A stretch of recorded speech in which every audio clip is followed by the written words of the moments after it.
This is a ManeHustle Media podcast.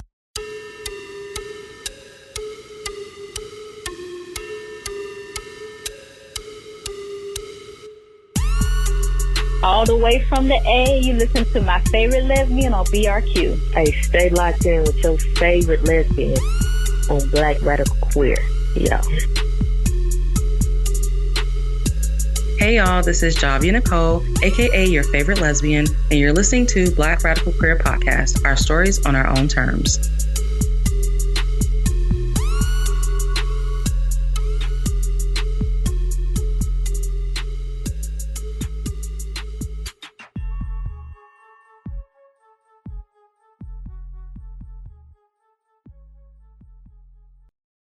Before diving into this episode, I want to take a moment to tell y'all about Black Radical Queer on Patreon. Patreon is a great way to support the podcast because those contributions help to offset the cost of making this thing happen. So production costs, editing costs, hosting fees, all of the funds from the Patreon go towards supporting that and keeping this podcast moving right on along.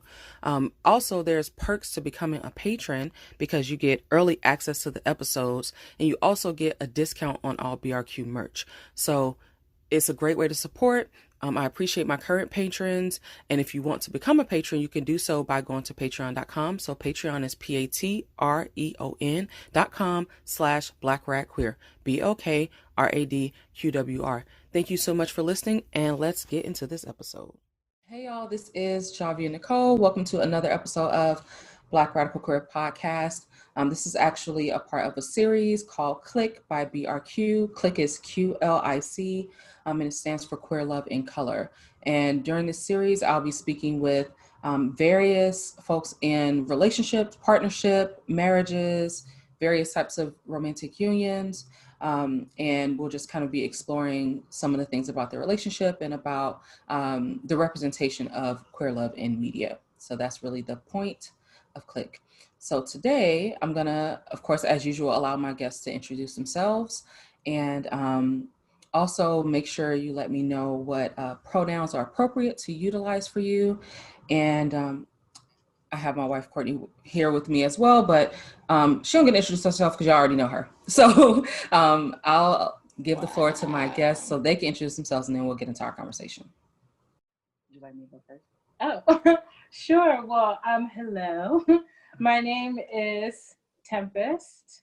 My pronouns are she, they is also fine. I also will take the pronoun that is my name, Tempest or Tempe. And this is my wife. Yes, my name is Ashlei, and my pronouns too are she and they. And we are some amazing, excited, overly joyed, happy, married people that are educators of our little folks out there. So you all recently got married. That's why I was saying congratulations. Congrats. Thank you. That was, how long has it been? I mean, this is very recent. Oh, yeah. Let's see. Yesterday was 3 weeks? Yeah. Yesterday. It's been 3. Oh, wow. I definitely was about to say a week. Yeah. I mean, it seemed like it was more recent because I've been looking at the pictures. Oh, yeah. Right, because we've been crazy with the pictures. Like, you know what? I love our photos. Let's just send them every week. Why not? Honestly. There's so many things out there. Like, here's Tempest your did a break. post. Tempest did a post basically saying like, okay, y'all are probably going to get tired of me because I'm going to be posting these pictures. And I'm like, never. Keep them coming. Like, I'm here for all of it. So, I mean, I'd rather see that on my feed than, you know, a lot of the other foolishness that's circulating. So, yeah. That's why I thought it was like a week ago. Because I'm like, I was just looking at those pictures. So congrats on that. Thank you. Thank you. So I guess, Courtney, if you would like to introduce yourself. I'm good. You can do so. But I mean, at this point, I think that the people are familiar with you. Yeah, it's the people's champ back again. Oh, gosh. Hey. Don't encourage the foolishness, please. I see you, Courtney. I see you. Yeah, thank you. She hates it. Oh my gosh. Okay, They love you have an enabler. Oh, no. Yep. I was gonna say it's all wrap. bad. So what I want to get into first is just kind of like a little bit of information about each of you. So just where you're from, how old you are, what you like to do. individually, and then kind of a little bit of your relationship backstory. So like how you met, what drew you to one another, how long you've been together and that kind of stuff. So I'm not gonna it doesn't matter who decides to go first, just whatever you all are comfortable with. Okay. I guess I'll start first. A little bit about myself. I was born in Louisiana, but I'm basically raised in Georgia. So we call ourselves, me and my twin sister, Cajun Peaches. This sounds good. Yeah, honestly. I'm like, recipe. Okay. I signed up. Right. Okay. A little smoky, a little spicy, sweet. I'm here for it. There we go. Thank you. Things I love to do. I love to sing. I love to dance. I do enjoy throwing knives. I'm not amazing at throwing knives, but for some reason, I started watching Walking with the Dead, and I was like, Walking Dead. I'm motivated. Let me get some knives. I like it. But yeah, that's just me. I'm really simple and just I'm open to learning so many new things. I know you probably didn't ask for all this, but I did once, prior to the pandemic, I was kind of living in a life of, no, I don't want to try that, kind of just keeping the simple, like afraid kind of. And ever since I've met Tempe, she has this way of making everything seem so exciting. So I'm like, yeah, I want to try it. So now I'm in a place where I'm just so excited to try everything. I mean, that's a good place to be in. And Yes. Tempest definitely has like the personality of being excited about life, Right. and not not in a naive way or anything, but Yes. just very like wanting to learn about stuff and being and sharing that with other people, which is really dope. Yeah. Well, you all introduced me. That's my whole MO right there. Yes. So yeah, Tempe is fine. That's what my lovies call me, and kind of like I'm glad that my partner, my wife Ashlei, understands this, because like everybody's my lovey. Even if I'm like, ooh, I don't want to be around you. Dang. That's the preschool teacher. That's real. That's the preschool teacher in me. I'm curious about everything because I think this place is pretty dope. I don't know. Right. Life is crazy.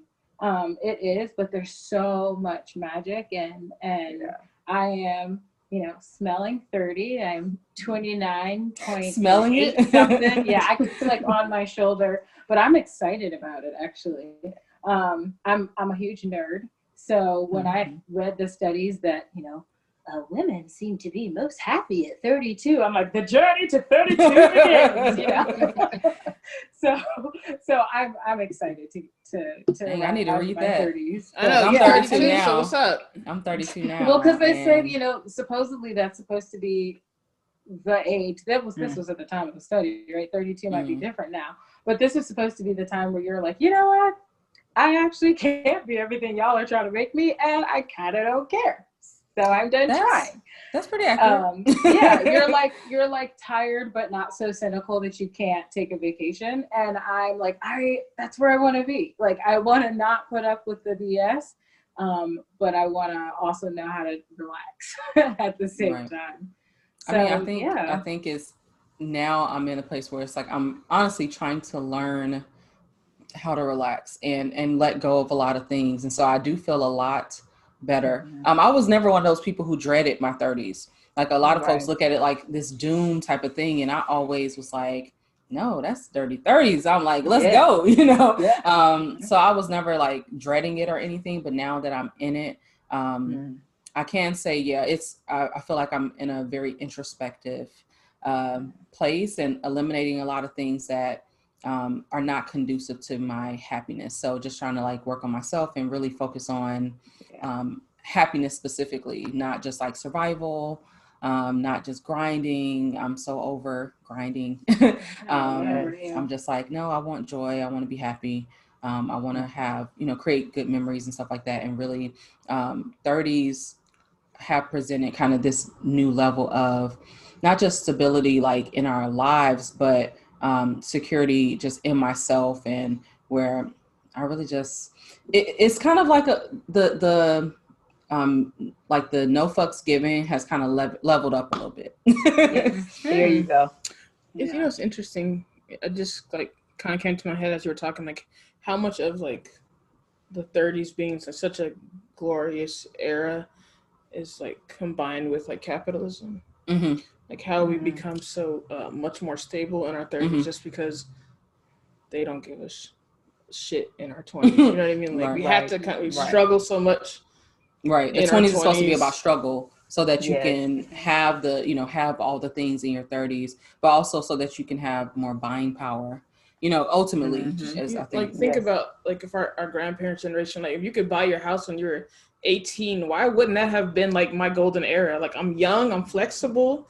I got a family, like why wouldn't that have been my goal? You know, hasn't developed, so I'm out here, like my college education was $2,000. I don't have no debt. That kind of seems like a debt-free life, and you can own property and stuff. That's lit. That sounds lit to me. Right, exactly. So, I don't know. Man, please, I'll be out here. Like I got everything I need. You know, man, we about to we throwing parties. What's up?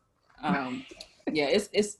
For our generation too, it's so what those like markers and milestones and all that kind of stuff look like is so different. I was just reading this this article talking about basically our generation has the most folks who've like returned to live at home since the Great Depression. And I'm just like, it's crazy because that's what it is. A lot of folks are like leaving home later, or they're having to go back home just because what else are you going to do? Like you have to have, a place to live. But what stability looks like and what success looks like has definitely changed. And a lot of those things that we were told and sold don't really apply for us.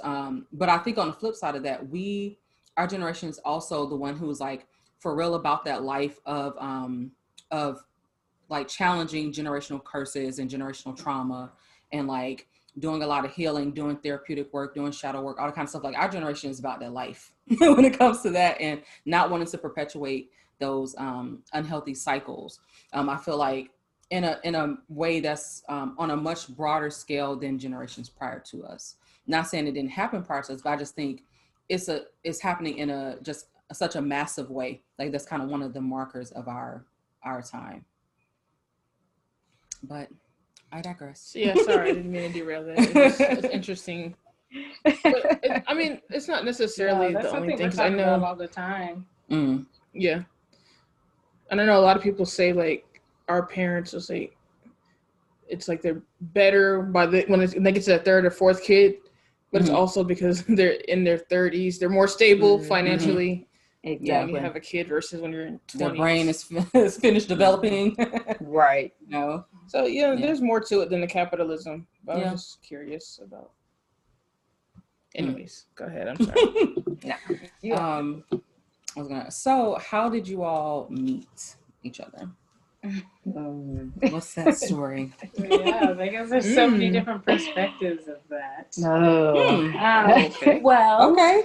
I wish that I had looked up the statistic because, like I said, I'm a nerd. But like many, we met at work. So all those policies that say like don't meet people at work, you're ridiculous. How do you want us to be there for 8 hours? Excuse you. 5 days a week. You want me to be best friends with my coworkers. You want me to like have drinks with them, but like I can't fall in love with one of them. Like that's crazy. So spending that much time. That's my little soapbox thing. Anywhere that tries to tell you who and how to love, like, should you really be there? Like, be appropriate, but like also, like, you should be able to be appropriate. You like, listen, that's my wife right there. Y'all gonna have to deal. But you know what? Like I'm big on astrology, and I'm a Capricorn. I'm about my business, so I don't really let that get in the way. So you really don't have to worry about me. Yeah, it just means I'm not Capricorns, they don't play. I'm not gonna. Don't worry. Like this is not gonna derail the coins, okay? Oh, no. Absolutely not. We'll find a way to make it all work out. but yeah, we met at work. I say that Ashlei was like she was the perfect sub. She was the hot substitute. Eyebrows. Okay. And I like, just, when's she gonna become permanent? Okay. Exactly. I mean, I really did. I talked about. I was like, so like, are you thinking about hiring? You're like, because if you don't, I will. Okay. Right. Well, and it was a real, it was a real plot twist because, like, full disclosure, I was in a relationship and we were in a open and high communication relationship, and I think it's important to call this out because everyone either talks about their like horrible experience in a polyamorous relationship or their great experience or their like great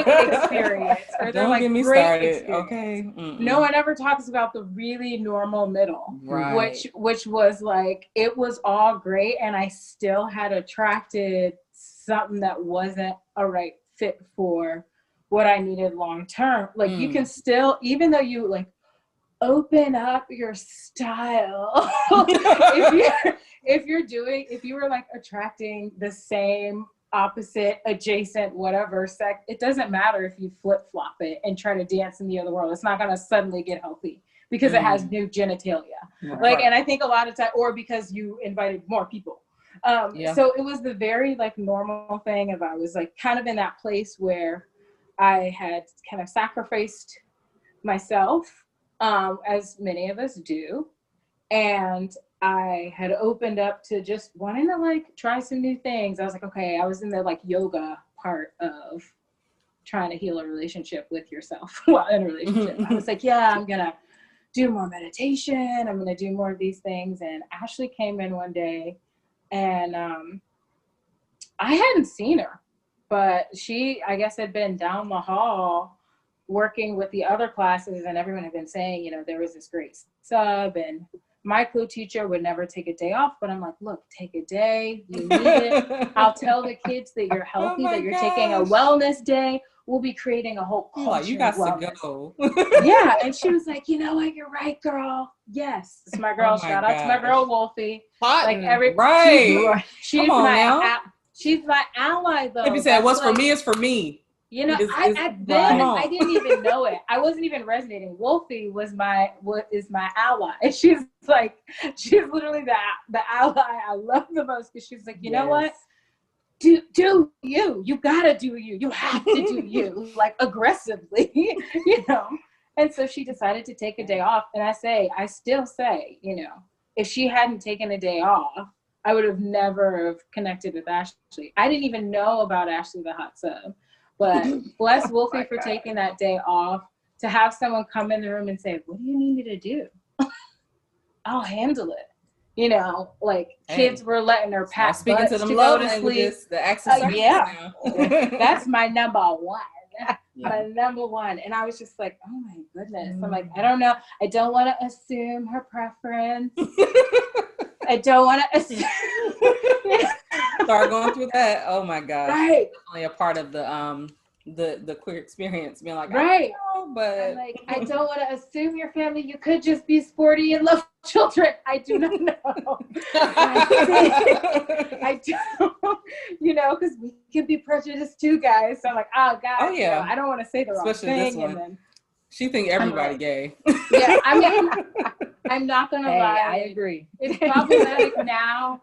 But I know in college I did aggressively say I did not believe in straight women. I don't want to take your identity, but I still, considering where we were in college, I think that we had valid grounds to assert that, because I felt the same way. It was a scientific study. At that point, I was doing empirical research. Yeah. It was like, okay. And it wasn't small enough. You were just spaghetti noodles, right? It was a good, yep. Yeah, right.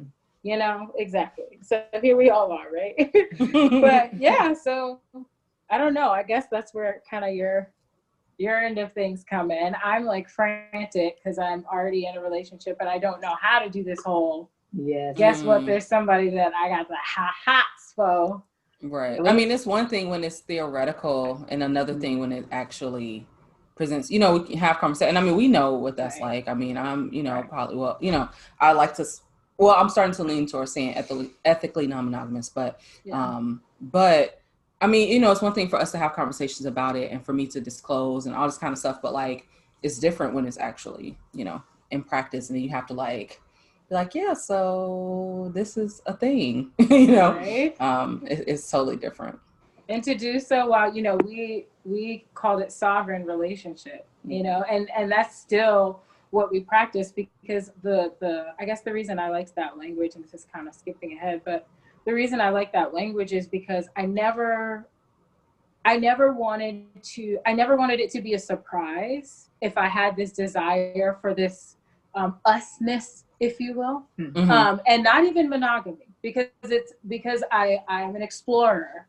Ashley's an explorer. We enjoy exploring, but just this usness, that togetherness in our sacred space. I never wanted that to be confused for a desire for monogamy, which says you are mine, I am yours, right? But I also didn't want to be bound to this idea of, well, if I'm not actively searching for someone else or sort of engaging with it, that it disappears. Right. So there's this kind of in between where I'm like, I just want to be sovereign.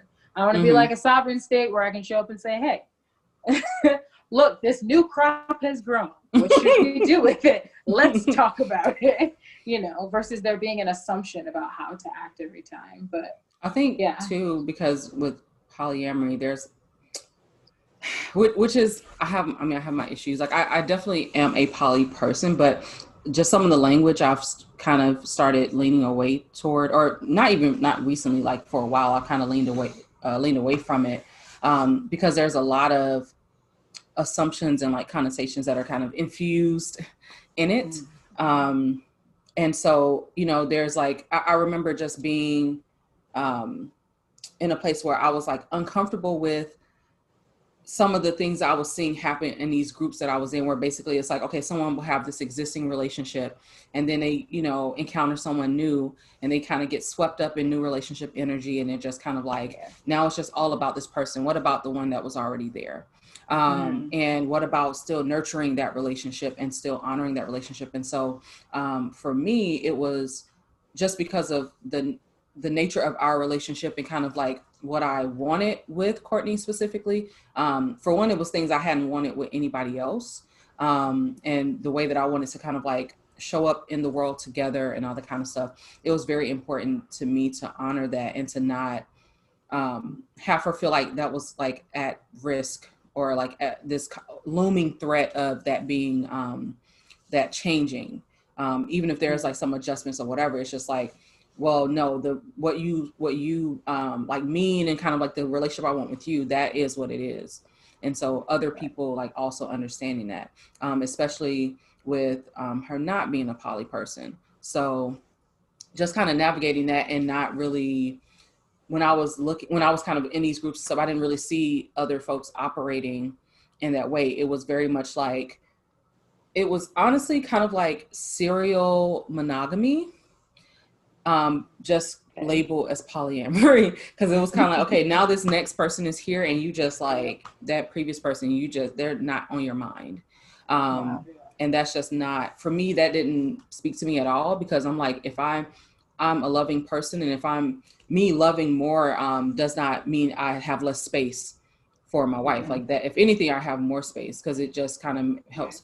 I'm just loving more. So it's kind of like a muscle, like I'm exercising that muscle more. So now I have more capacity to love, as opposed to, now I like this person. So yeah, I don't have space for you. That just really, I wasn't with it. So that's how I know the difference between you being poly and me just being a hoe. Accurate, because she is a little thotty, but which is okay. I mean, my thing is, I think there's a spectrum. I usually will say she's like monogamish or like mostly monogamous, because I think there's I look at a spectrum of like capacity to like connect with others. I just think that capacity is different for both of us. Like for her, it's kind of a little more surface, and for me, it can be deeper than that. But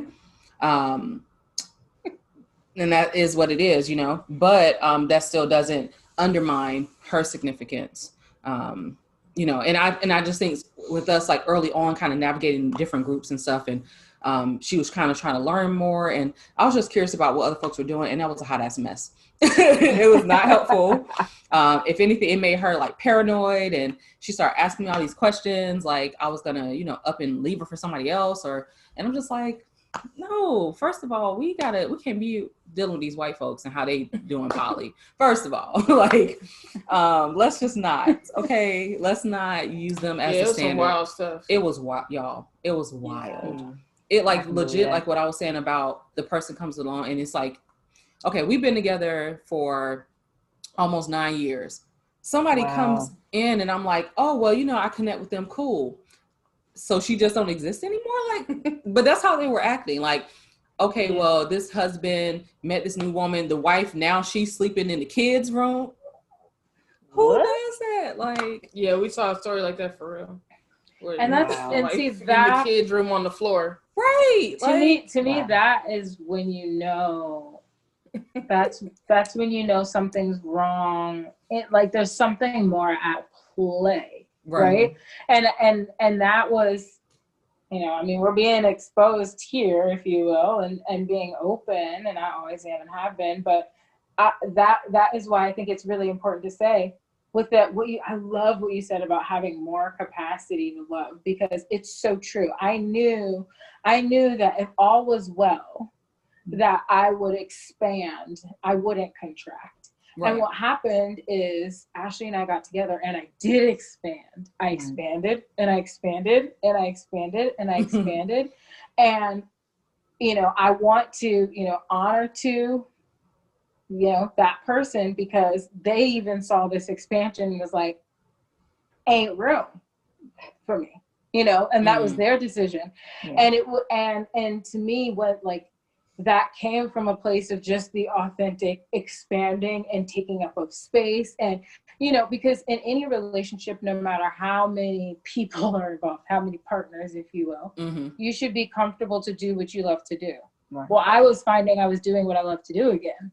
And I hadn't realized that I had stopped. And so this is why, like, you can't just hop into polyamory with all your issues and not be prepared to see your issues, because a polyamorous relationship, first of all, relationships, period, are going to show you your stuff. Yeah, because so you have a mirror. By adding more people, so I heard this analogy, and I believe it was, I don't want to credit the wrong person, but I believe it was Muji. But it was just talking about, you know, and I developed it, my words thinking further, but two people, when you get together, right, you have yourself, and you have, you know, the other person, you know, spiritually speaking, you have the sort of those two entities much bigger than your bodies. Well, when you get together, and I had this conversation with Ashlei, like early on, it's probably one of the earlier conversations we had. When you come together, then you have the two individuals, and then you have this new being that's created that is the us. Right. And the us is like wiser, smarter, better, faster. If it's healthy, it's right? the best of both of you. Yeah. I mean, here's the thing. It is a separate entity though. And it has different desires from the two individuals. Now, it's kind of like the cumulative sum of the two. It's the cooperative, if you could take the most cooperative components of the two. Yeah. But when you have a polyamorous situationship in any way, you increase the number of us's you have. So you now have the person you are with, the us you've created with them, the other person that they may be with, the us they've created with them. And then you have this larger us of all of you. Now, whether or not that us is made up of romantic, non-romantic, platonic, adjacent, still whatever, some type of connections. It has its own desires and it's its own beast. And so sometimes there's not room for all of those to maintain in a healthy way. And you have to be willing to see, like, it's always about, it has to always be in my world about the well-being of all of the little individual us's, you know, not even in relationships, but the personal us's, because we're made up of many selves and stories too.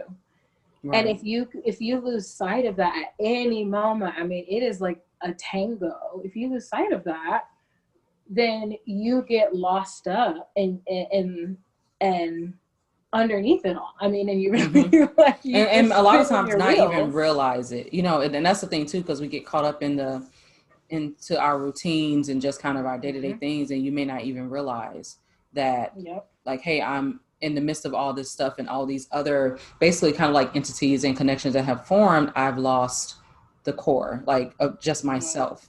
And so I think too, for me, like, there was a lot of work that I had to do prior to us getting into our relationship. And even though like the last long-term relationship I was in prior to us wasn't a polyamorous relationship, I've always, like, I mean, as long as I know, before I even knew the terminology, the way that I love was always like polyamorous. That's just how, you know, whether it was like friendships, relationship, whatever, I just was like, you know, these the folks I love, and it just kind of is what it is. And, you know, and kind of having this element of, I don't know. I didn't feel like they had to kind of be relegated to these like less than statuses or whatever. It's like, okay, well, we're not having sex, but does that mean you're less important to me? We're not, you know, living together, but does that mean you're not important to me? Like those kind of things. But I think just in the midst of navigating through that relationship and like realizing that I had definitely lost myself in the us. Like I was just like, so like the us really kind of became my identity. And so so like when I moved on and like, you know, started, and then met Courtney and we started dating and stuff like that, I really had to adjust, because I had went from that extreme of like, you know, that relationship kind of just being like the center of my world and all that kind of stuff, to me being like fiercely me, being like, oh, hell no. Like once I, you know, realized that and started unpacking that stuff, I was just like, So really, so then I had to like shift, because then I shifted to a place of ultimately not being receptive to being in us. It's kind of like you and me, you know, like we can, you know, connect, we come together, whatever, but like really intertwining, because I had felt like the last time I did that, I lost so much of myself, and I lost things that I can never get back. And so I was just so protective and not wanting to go down that road again. But in me kind of just like doing some like soul searching and just learning more about myself and all that, and figuring out there was some language to how I felt and how I loved and all that, and then expressing that to her. And then we had just kind of had to navigate it, because she, you know, wasn't, I mean, initially she was just like, what the hell, you know? So it seemed like it was kind of like out of nowhere. And, you know, we both had stuff that we had to work through the process. But for me, like part of the significance of the relationship and what I saw sharing with her is that we were willing to do that together. And both not holding the other responsible for our growth. Like we each had to do our work. There's some stuff we could do together, and we could definitely support each other, but any like insecurities or whatever that she felt, I could support her, but I couldn't take them away. Like that's stuff that she had to deal with on her own. So I think when people, I don't think people really oftentimes think about it that much when they think about this concept of polyamory. They're just kind of like, either they think about it like, oh, we're just open and, you know, the end, or we want to add another person or whatever. And it's kind of short-sighted. And I think that does a disservice to everybody involved. Right. It's like, you know, you got to, and I mean, even for monogamous relationships, I think there should be more deliberateness in how we show up for each other and how we like connect with each other and stuff like that. But a lot of times that doesn't happen. So, yes, Ashlei, you identify as poly as well?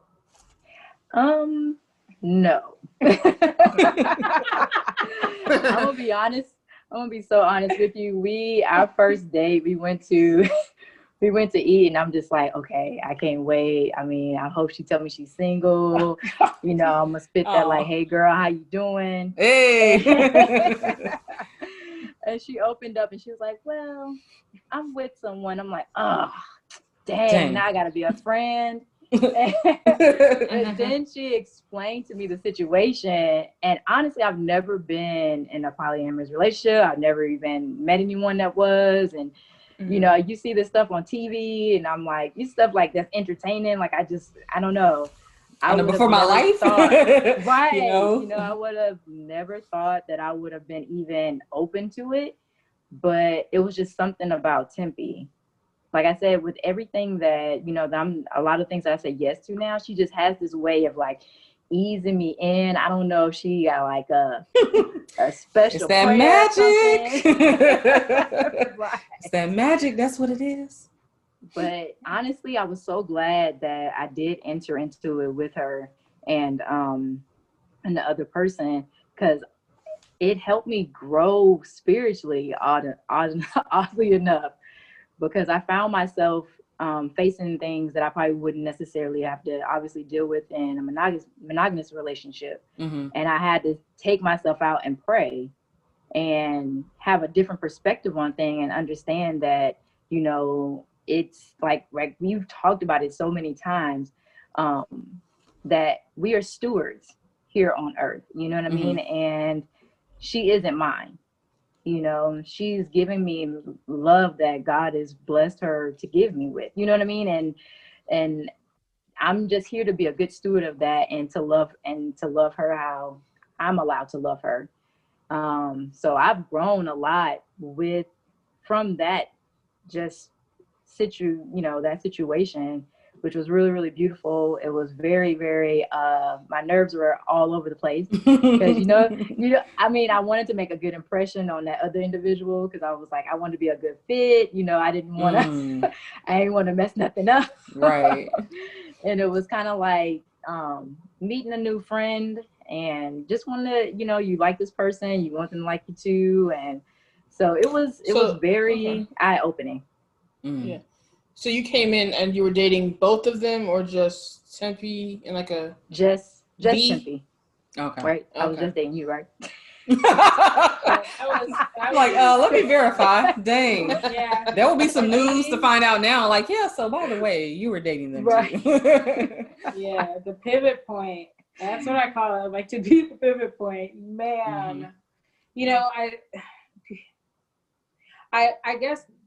I think for me, the important takeaway from what you were saying, Ashley, like I guess the way I interacted with it is I'm no less polyamorous. What has happened now is that my expectations of the people that I share my love with are now raised to what Ashley has offered.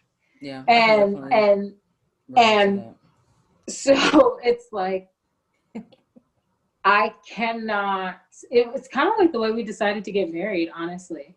I love like respect, and not, the respect just because I'm an adult type, but just the kind that says like, you are alive.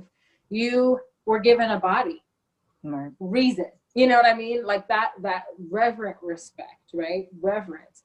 And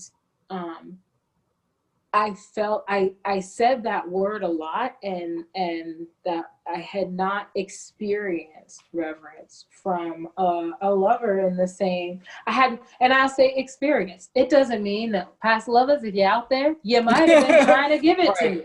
It doesn't mean they didn't feel it, but that doesn't mean you felt it. You know what I mean? Like exactly. And this was the time, like she was speaking in a language that I could understand, I, just even knowing that she was willing to ask questions, and I was like, I didn't want to play any games. I was like, I don't know why, but I'm telling you right now, I could have, like, they're all kind of different, there's all kind of different practices around when you disclose something like that, right? But I was like, all I know is I don't want to lie. And sometimes you just got to walk closer to the threat. So I just was like, it's okay. And I can't even, like, our first date was on Valentine's Day.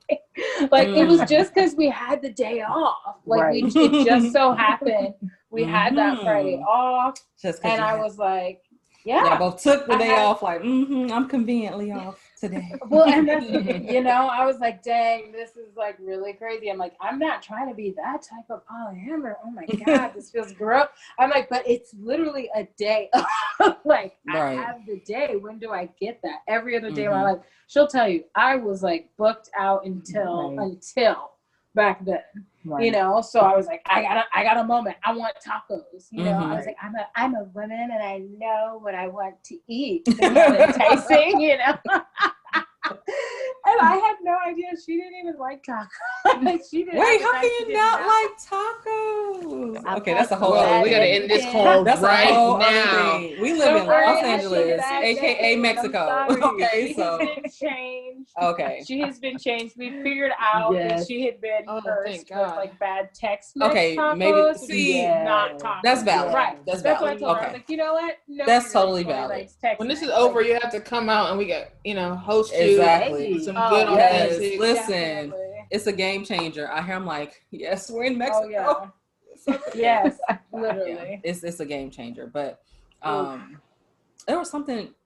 Well, no, definitely something you said about just kind of how you and Ashlei were relating to each other, and I mean, I can definitely relate. I know, like early on, Courtney and I were dating, and we like dated and then stopped dating and then got back together. But when we got back together, I was telling her like, I'm poly. This is kind of what that looks like or whatever. And so initially she was just like, what? You didn't say it the first time. The first time around, I didn't have that language. I'm just like, that's how, who I am or whatever.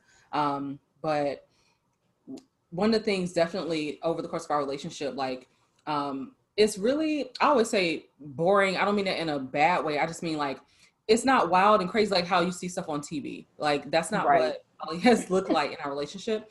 And a lot of our relationship has been just us, which for me, it is similar in terms of kind of like raising the bar for what it is that I want from people in my life, whether they're platonic, romantic, whatever, because really some things that she, I think for one, I think there were ways that we were able to show up for each other that neither of us were accustomed to. And so, and that can help, raise the standard. And also for me, it was her willingness to be receptive, even if she didn't understand, even if, even if it like brought up some not so nice feelings for her, still being willing to kind of like, ask questions, learn more, be open just because of her wanting to be involved with me. Yes, similar to what Ashlei was saying. It's like there's something about Javi. So you're telling me I have to jump through fire to be with you. Okay. This sounds so I'll fun. figure it out.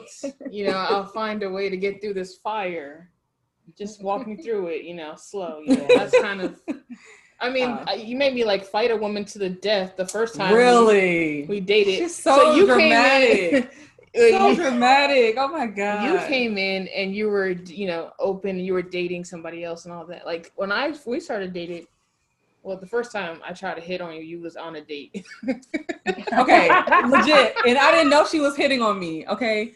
That's how bad. I didn't know she was hitting on me. I thought she was just being like cool or whatever. And I was on a date with someone else. And oh my gosh. Then the next time, like, well, later on or whatever, by the time I actually knew that you liked me and, we were going to go on a date or whatever, I was dating someone. But like Tempe said, like I was open. I didn't lie to her, nothing like that. And try to keep it was in competition. It wasn't like you. For her.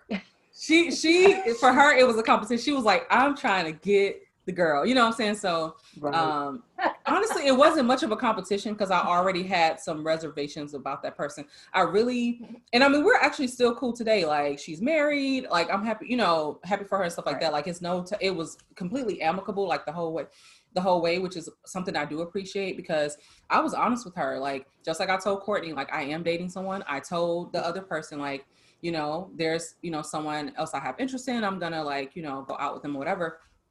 And so I let both of them know.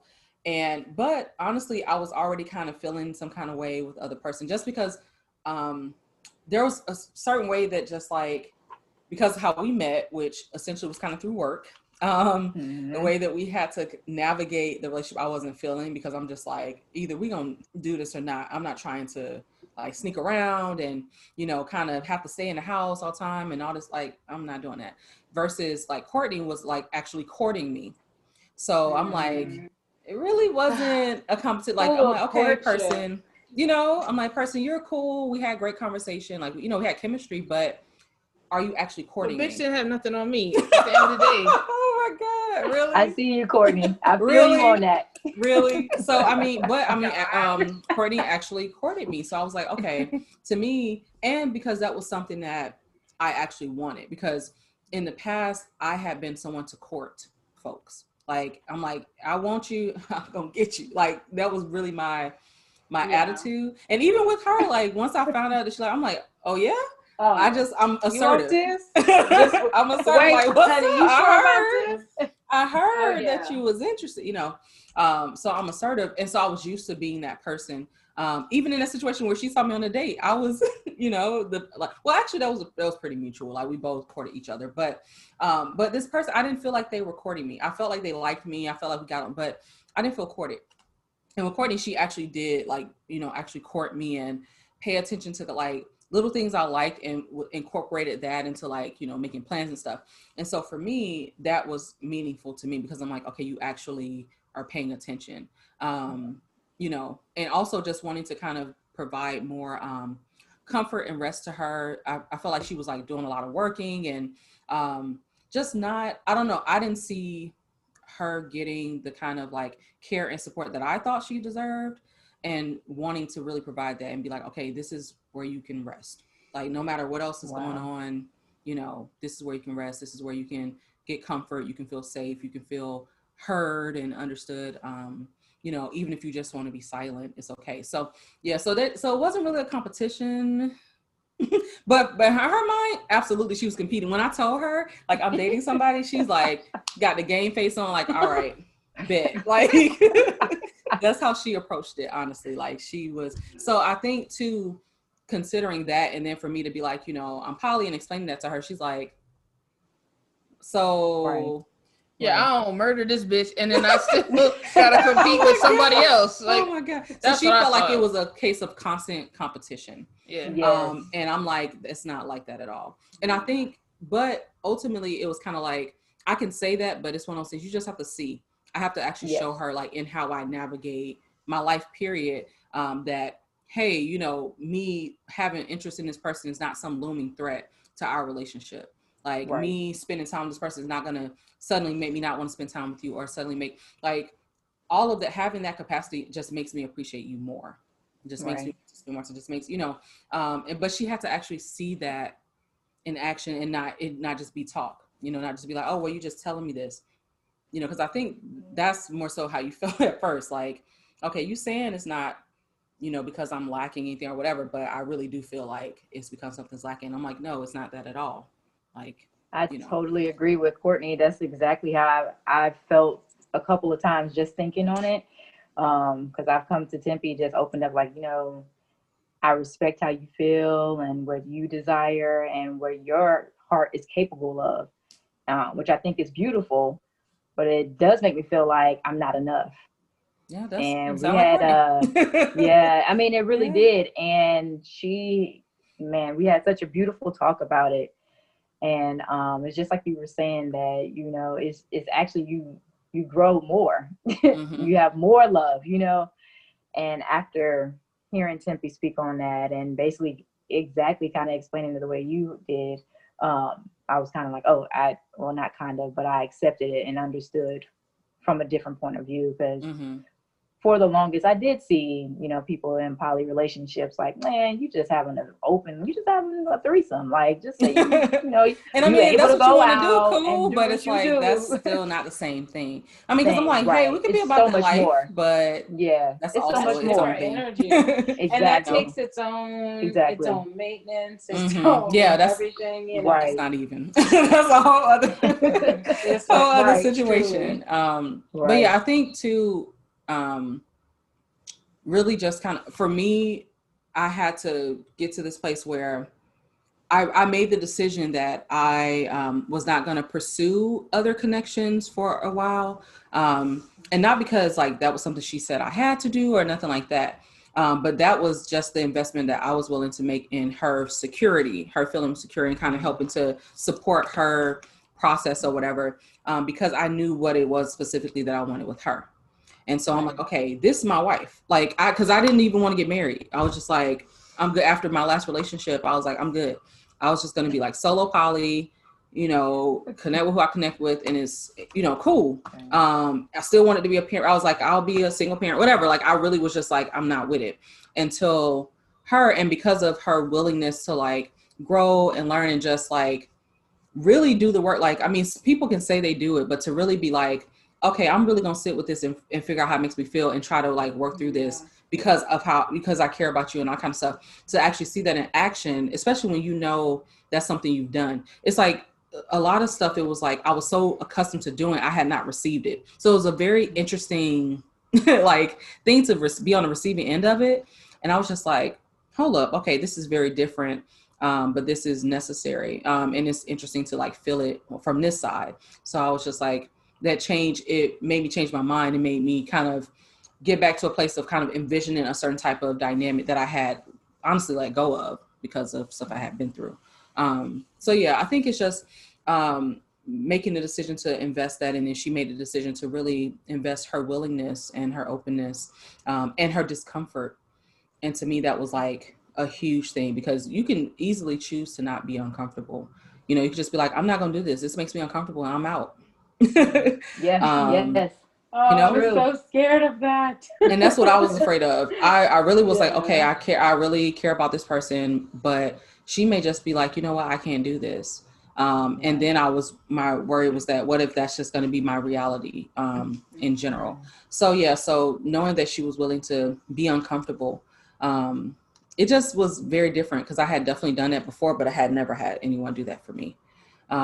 So I'm like, okay, if you're willing to be uncomfortable, I'm willing to invest. I'm willing to wait, because these things aren't going anywhere. I'm not in a rush to form other connections or whatever. Like, it's fine. There's time. I don't want to live like this scarcity mindset. And so really have time for us to just kind of focus on our relationship with each other. So I think that was there was like give and take, you know, on both ends. But it worked out for the greater good. Now, I mean, I would now say we an old married couple by lesbian standards, like, you know, 9 years, like 20. I love it. That is a long time. That's awesome. I mean, we've got the thing that trips me out, because we were talking about, you know, like the 20s and 30s and stuff earlier, is that like we really, you know, met each other in our early 20s. And now we're in our 30s. So like that transitional time, we've been in relationship with each other. And to me, that it honestly to this day still blows my mind, because I'm just like, you knew me when I was, you know, 23 or however old I was when we got together. And I'm 30. Like, we're just in a different place to see that trajectory of, you know, us meeting. She was still in college. I had got laid off my job, had to move back home. Like, it just was the things that our relationship has spanned. It's just wild to me. Yeah. How long have you guys been together? Oh my God. Oh wait, why the laughter? Because linear time is so funny. So we formally got together in like April 2020. So yeah, it's kind of not the shrug. It's kind of ambiguous. We're gonna have a wedding anniversary, and it's also gonna be our dating anniversary, essentially. Right. Yeah, we met a year ago, and we officially, quarantine kind of shoved us together. Right. So we started dating. Yeah. It was actually, I'm pretty excited about it because it's like all of the possible worst things kind of happened. And it's like, this is who was there left.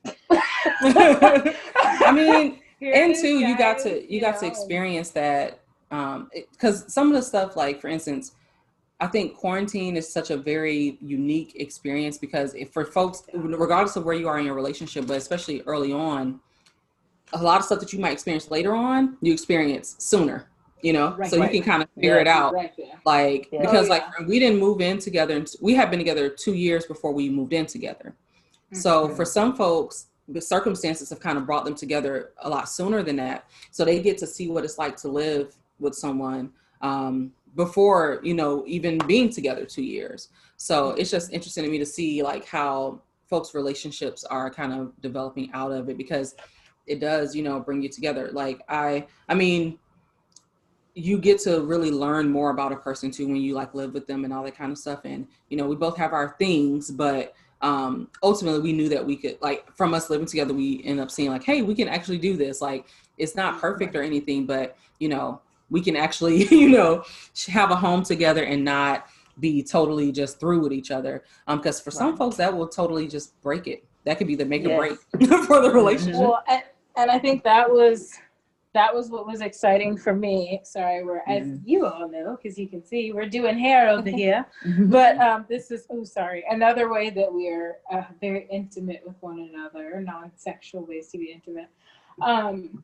But yeah, I think getting to experience, what do you do with someone when you can't go anywhere? Right. Or where do you go when the usual, like, okay, get this. I love this. This is actually probably one of my favorite relationship facts about us. We have never gone to the movies together. Oh, because we tried and we kept having to cancel over and over. So we went on every other type of date. I mean, we've been to like breathwork seminars.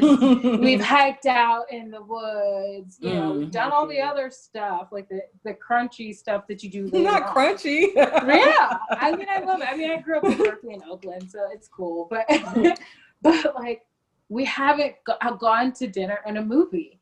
Because quarantine happened as soon as, like, it happened during fall, what would have been a fall break. What was supposed to be the weekend that we were going to get to, like, hang out and do all this stuff. They were like, nobody's going anywhere. So we were like, cool. So we, and you talked about Javia kind of, like, being assertive. And I can get with that. For me, I'm, like, and kind of like an assertive homemaker. I'm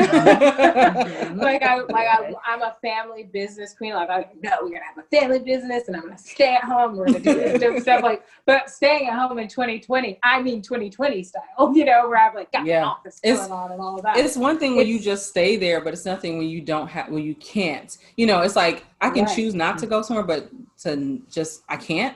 That is not the same. Exactly. Right. And so with that though, it became, our date was like our dating experience was like an episode of Chopped.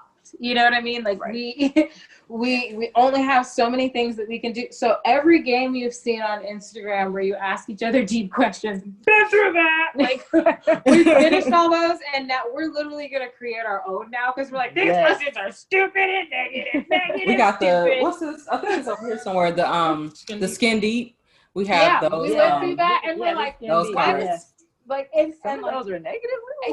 Some of them. Let's create a deck that's not a trigger deck. Yeah, because honestly, some we're like, dang, we hadn't thought. It's kind of like heavy. Want to fight about it. Yeah, want to fight about it, and then because we like don't want to fight about it, we're like, ooh, no thanks. Next, like, but yeah. So I think what's cool is we have it. It gave us the opportunity to, like, I told Ashlei, I was like, oh, with the honeymoon phase, I'm worried that we'll just be in this honeymoon phase. Yes. I'm cynical. Honeymoon phase. Over and over. You're nice to me. This voice is so funny. I mean, I know myself, right? Like, I know how I sound when I'm on my bullshit, right? And Ashlei, being the, like, ever positive Aries she is, she's like, ain't no honeymoon phase when you show up real. Like, I'm a real one. I just sweep you off your feet because that's what I do. And so far, we're still in the game. She has not been wrong. But what's crazy is, like, God put her little finger in it all and stirred it up and was like, guess what? Quarantine. So I'm going to lock you in your honeymoon phase. I'm going to lock you in your bubble. So you can fortify it. And one of the things, that's exactly what we did. To do. That's exactly what we did. We're like, okay. Because we're like, okay, what do we like about this? What do we believe? you know, what Let's do make we? a foundation. Right. Yeah, And it really kind of exactly. puts like a magnifying glass on stuff too, because it's like, Yeah. hey, we have to like really address this because we cannot escape it. Like I can't just go off and, you know, do all these other things. Like we have to really address, you know, what we need to do. And I think too, and it's funny when you're saying it because like Courtney's like, we didn't have a honeymoon phase. And like when initially, like when she would say that, I used to feel some kind of way, like, what are you trying to say? Like, you know, but I think like, honestly, what you said is kind of how I feel about it in terms of like, okay, like I've been, you know, my authentic self. I've, you know, treated you with care. I've treated you with love. Like, I mean, this is how it is. So it's not like I'm sending in my representative and then, you know, now I'm just like a completely different person. Of course, like time goes on, we grow. We're not exactly the same as we were in our early 20s. But at the same time, how I feel about you and how I like try my best to like show up for you and to what I try to be for you, like that has been the same from the beginning. And so I think that at least maybe part, I mean, that's part of it is just, you know, depression is real and I'm someone who deals with that. And so I'm just not like a super like cheery, whatever person. But at the same time, I'm like, you know, how I feel about you, that's consistent. Like, you know, my love for you, my care for you and all kind of stuff is consistent. And it's not something that's a phase. It's not, you know, so it's not going to be like all super, super dramatic and then just like drop off or anything. It's just like, no, from the time that we made this commitment to one another, really from the time that you decided you were going to share yourself with me, I, you know, felt like I have a responsibility to handle you with care, period. And so it's not like I got to just do it to get you. And now, you know, that we're together, I don't have to do that anymore. Like, no, you're still, you know, you're still sacred. So I still have to handle you with care. I still need to like, let you know that, you know, I say my most sacred thing, but like, yeah, that's what it is. Like when it comes down to it, regardless of what else is going on, you are home. So that's how, you know, that needs to be navigated. But I mean, I get to like, when we kind of look at how relationships typically progress and all kind of stuff, that it's like, okay, well, you're supposed to have this honeymoon phase. You're supposed to do this, you're supposed to do that. So I get it. And it didn't look like that. But yeah, it used to make me feel some kind of way. She's like, we didn't have a honeymoon phase. So like, excuse you. But I mean, real. That doesn't have to be, you know, a negative thing, at least in my eyes. But, you know, she might feel differently. But at least to me, it doesn't have to be negative. What doesn't have to be negative? Not having a honeymoon phase. No, I think it's a positive thing. Yeah, because then it stays good, you know, like it stays good and it is real. And I think one thing that has been so liberating is that we have just at a certain point. So a lot of people did different things through the quarantine, and some people decided to surrender to it in a way that's like, I'm going to be salty the whole way through. We were like, okay, this is like a slumber party where we can just like only go back and forth between each other's houses. Like that's it, you know? And we have to like sneak to the grocery store. Like it's all different, you know? And we're ninjas and, you know, and I am like, you know, have my little kinky side. I think it's hot to wear a mask. I'm not gonna lie.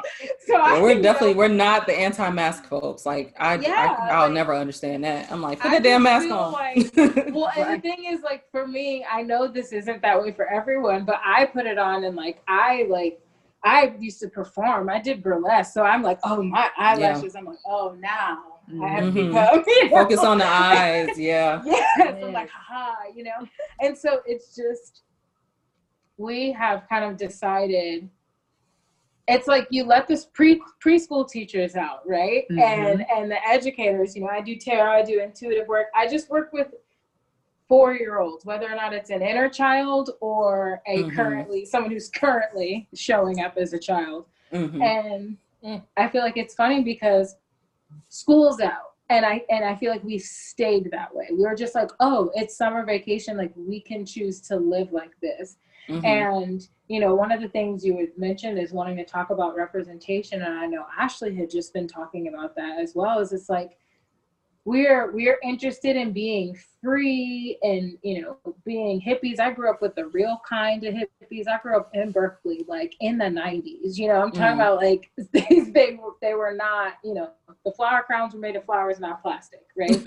And did you say Berkeley? It wasn't Coachella. Yes. Mm-hmm. Yeah, it wasn't Coachella. I was in Berkeley. I was in Oakland. Like I went to Walden. Shout out to them. Hippie school, had no grades. Okay, so to look on television, to look on YouTube, and to see all these videos of these like really dope straight white couples doing cool things and traveling around the world, and to be like, I know so many really dope Black ladies that were in my mom's little women's group, little Asian lady, you know, like. Don't even get me started on that, right? Like growing up with, you know, Japanese, Chinese friends, et cetera, and all of this, and seeing them travel and meditate and do all of these sort of now seen as exclusively white straight things to do, which they're not, they never have been, right? But there's no media about it. There's just there's like we don't see it, not so right. It's like it's hard because I'm like, oh, I don't want to be a cliche. But then I'm like, I talked to Ashley about this. I'm like, but I want to put us all over the internet because there is content all over the internet. It's just none of it looks like me. And so I'm actually putting the same. Someone needs to see that, you know? Exactly. Like, that's the thing too. I did not see that. Like I knew from an early age that like I envisioned my life with a woman. Like I knew I wanted my partner or whatever, even before I knew anything about like polyamory or whatever. I just always saw myself having a family with a woman, and I didn't see that represented. And so like seeing these love stories and all this kind of stuff, I really couldn't relate to them. And so there's definitely like this gross lack of representation. And then the things that I would see would be white. So it really was a big disconnect for me. And so I found myself seeking that representation. And like, I remember when we really started like doing our wedding planning and stuff. Well, really before then, once I had made up my mind to like propose, I wanted to see other like queer folks who were like married and starting families and getting homes and all that kind of stuff. And so I remember when I started kind of like following folks on YouTube, because that's where I found the most representation of all these like queer couples of color. And so I started watching YouTube vlogs and stuff. And then we were looking for like, for planning our wedding, we started watching wedding vlogs and stuff like that. And so that was really like the first time like in my life that I saw that degree of representation where I could actually see like, this is a Black queer couple in Atlanta, you know, like, you know, something where it actually was a lot more relatable and not strictly white. And just seeing them do stuff that we know is regular, but that has been painted out to be like only white folks do. So travel, like we love to travel. So seeing folks travel, seeing folks like have kids and travel with their kids, buying a home, just talking about relationship stuff. It's all simple stuff, but it's like, we don't have that representation on a mass scale. So YouTube was like the first place I was able to see multiple representations of that, like multiple types of like queer family dynamics and queer people of color in relationship with each other. But not like on TV and in movies and stuff like that. It was just so, and then too, when they would show it, it would either be white or mostly men, or it would be, if there is a Black person or person of color, they have to be partnered with a white person. So I'm like, I can't relate to none of that. Like I'm all about this Black ass love. So, you know, that's not resonating with me. So that was, you know, the thing about representation for me. And I did like a poll on Twitter asking folks, I'm like, hey, for Black and brown queer folks, like, do you remember seeing like queer relationships growing up, either in person or in media? Y'all, like 97% of folks said no. Wow. And this is across platforms. I did this poll on Instagram, Facebook, and on Twitter. And it was like about 97% of folks said no. Yeah. It's crazy to me. And see, my personal experience was different. I saw it all around me and then not in media. So it felt like a super slap in the face because because you're like, I know this exists. Right. Well, I'm looking at these actors, these actresses, like I'm going to these art schools. I'm like, these people in these roles are these identities. I know this because I'm in these communities. Like I'm looking at all these stage managers. I'm looking at all of these stage queens, you know, and I'm like, how are they not showing up on the other side? You know, and Ashlei and I are like looking at traveling, and of course we're on the van life, bus life craze right now. So into watching these RV vacation videos. I've been watching like tiny home and RV stuff. We're gonna do it. I want a tiny vacation home so bad. We're doing it. We're looking for the bus and everything. But the thing is, man, we're so glad that we both have like, to a certain degree, gotten over our angst with looking at white faces do certain things, but because it is like at this point it's like, you know, my friend Wolfie, like my ally girl, she talks about how she's like, it frustrates me how you have to joke about this because it'd be so exhausting not to. You know what I mean? Like it becomes a game now. Like, you know, we are very accustomed to like using joking as a coping mechanism. It's like that laugh to keep from crying type of thing. Right. Well, because the thing is, it's like, what I love is this is so unconventional. It's kind of like, what do you do when you're someone who kind of obsessively takes advice? Well, you just do the thing that's so abnormal, no one can advise you about it. I am in the middle of revolution, choosing to, you know, get married because God told us on a mountaintop that we need to just respect our relationship and call it what it was. Because marriage is when you look at somebody, like especially like Black marriage. Okay, we jumped the broom, and that was a tradition that I had said I always wanted to do because I saw it as a kid, but I never. It didn't feel so poignant until now, because to be barefoot with my wife in Georgia, having walked through the woods, through the red clay in my bare feet, to jump the broom with a small group of people, you know, in the quiet of the night was like, but to me, that is what Black marriage is. It's looking around in the middle of bullshit and saying, they don't see us. They don't care about us. Forget their way. Look, I got you. This shit's crazy. You know? Yeah, for real. That's the ultimate vow. And to me, it's just like to be two Black women. Like, what gets more revolutionary than deciding we're going to blow bubbles in each other's faces and for real. And you know everything I have to say about everything else. Y'all know at this point. Y'all know. I feel the same way as most of my fellow Black women out there. I can say I'm in alignment with all their frustrations. And so what I'm going to do is I'm going to be putting up here this very specific Black ass joy I'm cultivating. Right. Because it is radical, you know, to do that, especially like like in my email, like I have this quote that I've loved for a long time, and I actually it was like anonymous, and I've tracked down the person whose quote it is, and it's a Black woman. I'm so glad I found it, because I was just like, your words are floating around and they're not being attributed to you, and that's a fucking problem. So I was like, wait, did you say that? You know, I end up finding her, and I end up like editing the thing to like add her name, and I've been trying to like circulate it more with her name attached to it. But she said, she basically said like, to love in a time of injustice is revolutionary, is like the gist of it. And I'm just like, I feel like it's so true. I feel like it's one of the most revolutionary things that we can do, especially as Black women, because there's so many entities that do not love us. And to me, I feel like one of the most revolutionary things I can do is like love a Black woman and share my life with a Black woman. I wouldn't change it. I couldn't imagine myself doing anything else.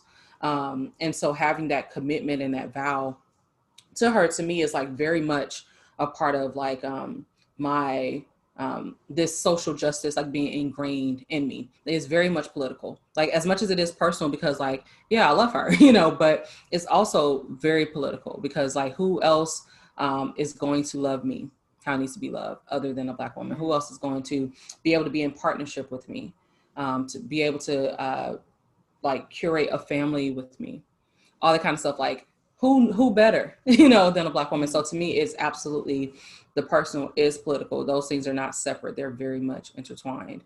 And so to be really, you know, in the midst of, you can kind of have like the world burning around you, literally and figuratively, to be like, you know, we're going to choose joy, you know, this moment, we're going to get married, and in a very deliberate way, you know, and all that kind of stuff. Like, it's just kind of like a big, like, middle finger, you know, to like, to everything else, like forget all of that, because we are not just choosing joy, but like choosing each other, and really prioritizing that. And I think that for me, it's so important. Part of my personal politics is like very important for me to prioritize this love. Like it is a priority.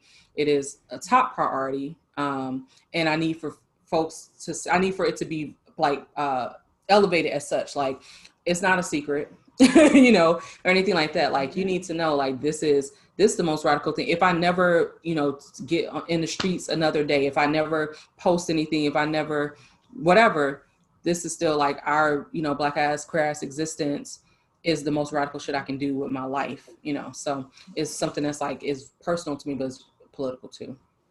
I was gonna say, it made me think of, has nothing to do with Black women, but hunters. What about it? As you were talking, it just made me think of loving during. Oh yeah, like loving in the midst of adversity, or loving during a time of injustice. Right. Yeah, it actually, I don't know if y'all have seen Hunters, but they like told it. So it's about basically Nazi hunters. Yeah, it's about like Nazi hunters or whatever, and they're talking about like Nazi Germany and stuff like that. It's really good, but they told a story of like, it's like a husband and wife, and they were of course separated in camps or whatever, but they said he would tie like a flower or a weed, anything, to like the barbed wire fence, so she could see it when she passed by, just to know like he was thinking of her, just like a way for him to express his love, even though they were separated. So it's like stuff like that where it's like you can literally be killing people, which is what's happening, which has been happening. But you can't kill love. Like you can't, that's the thing that you cannot oppress in the midst of everything. So you can, you know, we deal with all the things we deal with on a regular basis. We deal with the microaggressions, we deal with the macro aggressions, but you can't kill my love for her. You know, you can't kill how we choose to show up for each other and how we choose to have this partnership with each other. And I think that's to be said for Black love in general, that it is that thing that kind of triumphs regardless of oppression, in spite of oppression, which I'm sure they would love to kill it, but too bad. You can't do it. So before like I wrap up, I want to see if there's any anything that you all want to share, anything you want to plug, anything like that, for the good peoples. Try everything, be open. I don't know, like I mean, but no, that's that's good though. I think being open is very, very important. Yes. Especially now, like this is a time where it can feel very easy to not be open. You know, folks are kind of more isolated. They're more, you know, to themselves, and it can feel difficult. Yeah. To be open and now, but also take this time, as even though it does seem grim to many people, but also take this time to really get to know yourself. I have gotten to know myself so much in this pandemic, and I'm doing shadow work right now, which I didn't even know what that was at first. Listen, it's not a game. It is not. Yeah. I thank God I'm with Tempe, because she is so understanding, because I'm like, babe, listen, I'm going through something today. It's real. It's coming up and it's coming out. But honestly, I've just learned that being open and being true to your feelings, and loving yourself above all things, and just telling yourself every day that you are beautiful, you are worth it, you are enough, will really make a difference in yourself. I love it. Yeah. I mean, that brought us here. Yes. You know, people ask like, well, how do you know? That's always what people ask. That's what I used to always ask people. You know, in my eyes, you know, you found the right connection when it draws you closer to yourself and closer to your source. So however you define that. Yes. When you feel that you are more yourself than you've ever been, that's your sweet spot. Stay there. Because we love to say things like, you know, like you said, she is home and Ashlei is home. And the only reason that's okay and appropriate and safe for me to say is because she brings me back to myself. Right. And so, yeah. Big Love Grows. I guess if you want to find us on social media, we we debated, because before we were like we weren't not public. We were like, we just don't want to have to explain. We were in that place, and we're like, but we've got all these great pictures and we're having such a great quarantine. So what started as kind of an annoying couples Instagram became a joint project, and we'll follow our adventures. We are kind of combining forces here, working with families to help families who want to get closer to one another. We have gotten a lot of practice with that individually, and a lot of practice together. And part of what we both do working as in-home educators is that we have the opportunity to see all of the challenging things that happen in different households of all different backgrounds.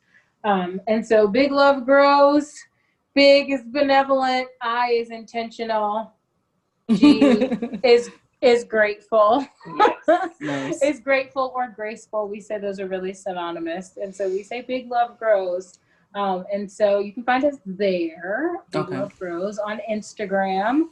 And then that's connected to our individual accounts as well, which, you can find through there. But yeah, so more of that is coming. I know we do actually we continue to work together. We find that we really enjoy working together. And so hopefully we can help other families and be able to reach families that look like us and look different from who most family coaches serve, which is like often straight, divorced, middle-class couples, but we all have stuff going on. Right? All families of all different variations, all different gender backgrounds, etc. Like also, I don't know. I just feel like this is important to say. There may be someone who is listening.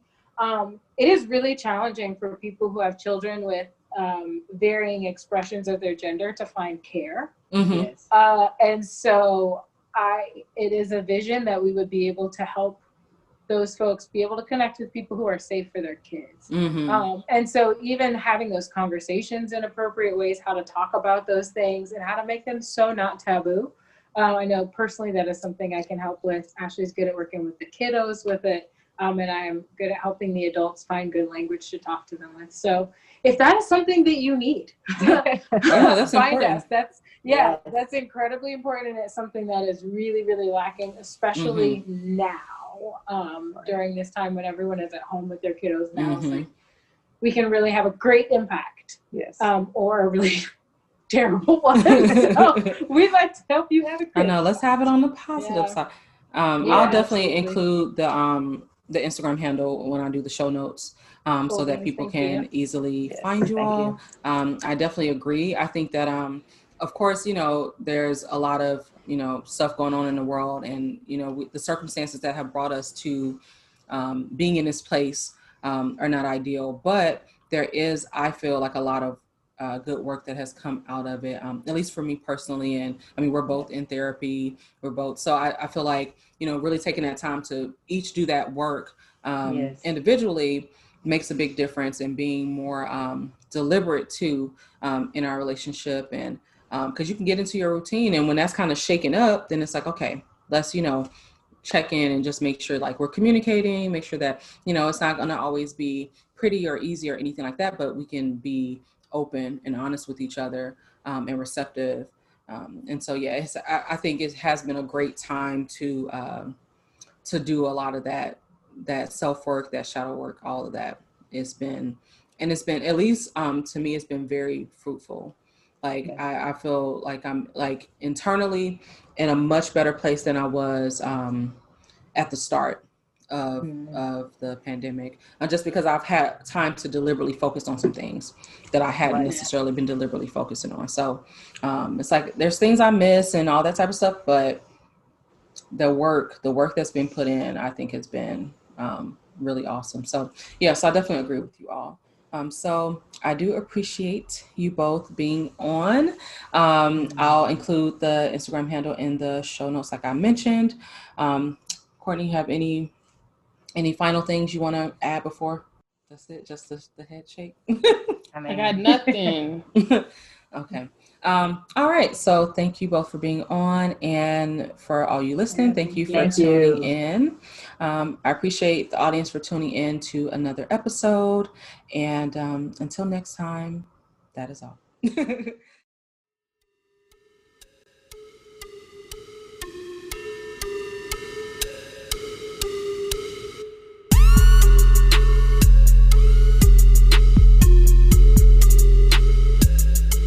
Black Radical Queer is a ManeHustle Media podcast hosted by Javi and Nicole.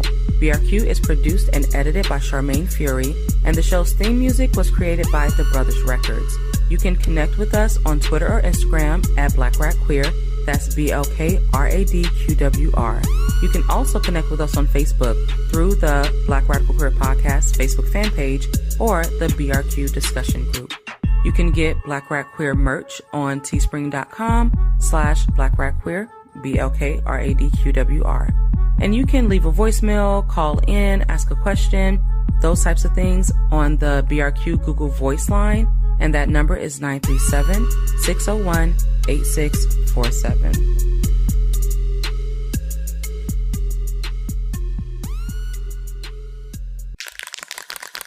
ManeHustle Media. Turn your side hustle into your main hustle.